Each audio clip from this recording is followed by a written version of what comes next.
You don't know when it started. Maybe it was the way she smiled at you. Maybe it was how she listened when no one else did. But something inside you hooked, and from that moment on, your world began to orbit around her. You call it love. She calls it connection. But somewhere in the silence, something unhealthy began to grow. You feel it most when she doesn't reply, when her tone shifts slightly, when she forgets to say goodnight.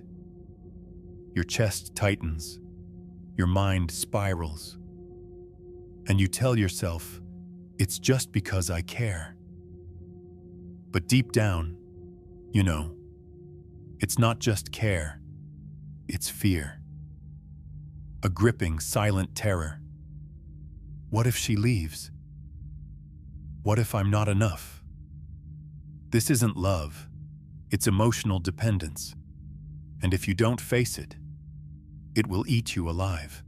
There was one man who understood this far too well, Carl Jung, the man who peered into the abyss of the unconscious and named what others feared to speak.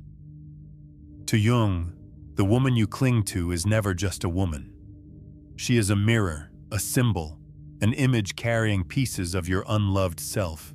He called it projection and said, until you make the unconscious conscious, it will rule your life and you will call it fate. Emotional dependence isn't just fear of being alone. It's fear of seeing yourself without her. Because somewhere deep in your psyche, you've handed her the keys to your worth. And now, you don't exist without her validation. The illusion is beautiful. You think, if I give enough, she'll never leave. If I become what she needs, she'll love me forever. If I'm perfect, she'll stay. But perfection is a prison. You're not giving love, you're bargaining, trading pieces of yourself for the illusion of safety. You think this is romance, but this is a hostage situation, and you are both the hostage and the jailer. At its core, emotional dependence is a quiet annihilation of the self.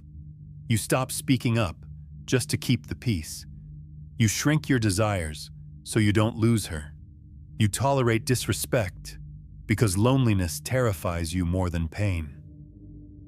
Over time, you forget who you were before her.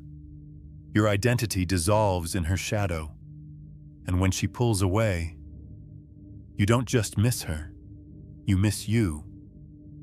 Because you only knew yourself through her eyes. The cost: dignity, freedom, clarity. You'll lie to yourself. You'll call the chaos passion. You'll call the anxiety intensity. You'll call the manipulation misunderstanding. But somewhere, deep in the pit of your stomach, you know. This isn't love.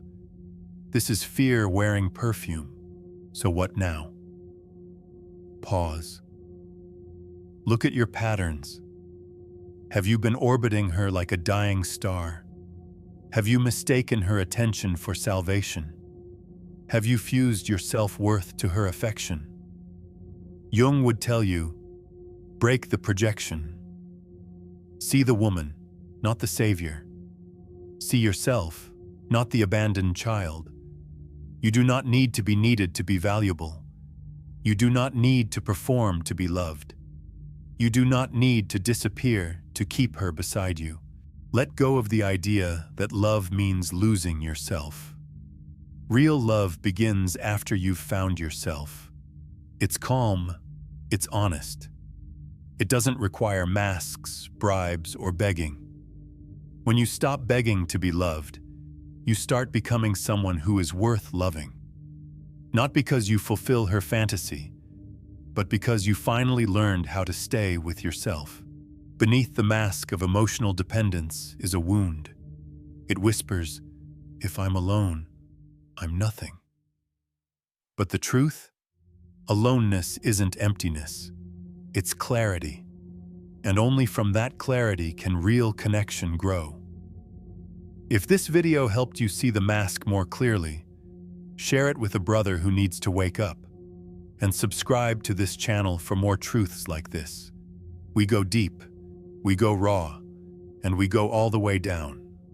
Until next time, stay awake.